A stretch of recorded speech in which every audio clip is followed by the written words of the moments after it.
যশস্বী প্রধানমন্ত্রী নরেন্দ্র মোদীজির 125তম মন কি বাত পর্ব আমাদের আগামী রবিবার 31শে তারিখে আমাদের এই আসারামবাড়ি আমাদের 30 নম্বর বুথে আমাদের রাজ্যের জনপ্রিয় মুখ্যমন্ত্রী প্রফেসর ডক্টর মানিক সাহা মহোদয় উনি এখানে শ্রবণ করবেন।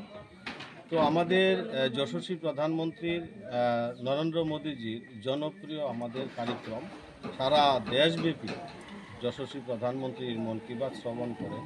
তো তারই অঙ্গ হিসাবে আমাদের আসারামবাড়িতেও প্রতিনিয়তই আমাদের মন কি বাত হয়। এইবারের মন কি বাত আলাদা মাত্রা পাচ্ছে, যেহেতু আমাদের মাননীয় মুখ্যমন্ত্রী আসছেন। এখানে এই বুথের সমস্ত কার্যকর্তা এবং আমাদের এই এলাকার যারা সুনাগরিকবৃন্দরা আছেন, বিশিষ্ট ব্যক্তিরা আছেন, সবাই এখানে উপস্থিত হবেন।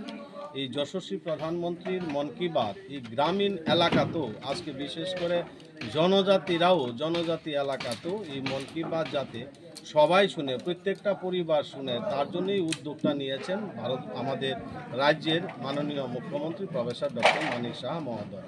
ওনার আগমনকে কেন্দ্র করে আপনারা দেখতে পাচ্ছেন সকল অংশের মানুষ উৎসাহিত, আনন্দিত, এবং এখানে বিশেষ করে আসারামবাড়ি প্রত্যেকটা পরিবার এই মুখ্যমন্ত্রী আগমনকে কেন্দ্র করে সবাই উৎসাহিত, আনন্দিত। এবং আমাদের বিশ্বাস আগামীকাল যে মন কি বাত হবে 125তম মন কি বাত, এখানে প্রচুর সংখ্যক জনগণ জড়িত হবেন, আমাদের কার্যকর্তারাও জড়িত হবেন, বিশিষ্ট ব্যক্তিরাও জড়িত হবেন, এলাকার যারা সমাজসেবীরা আছেন তারাও এখানে জমায়েত হবেন।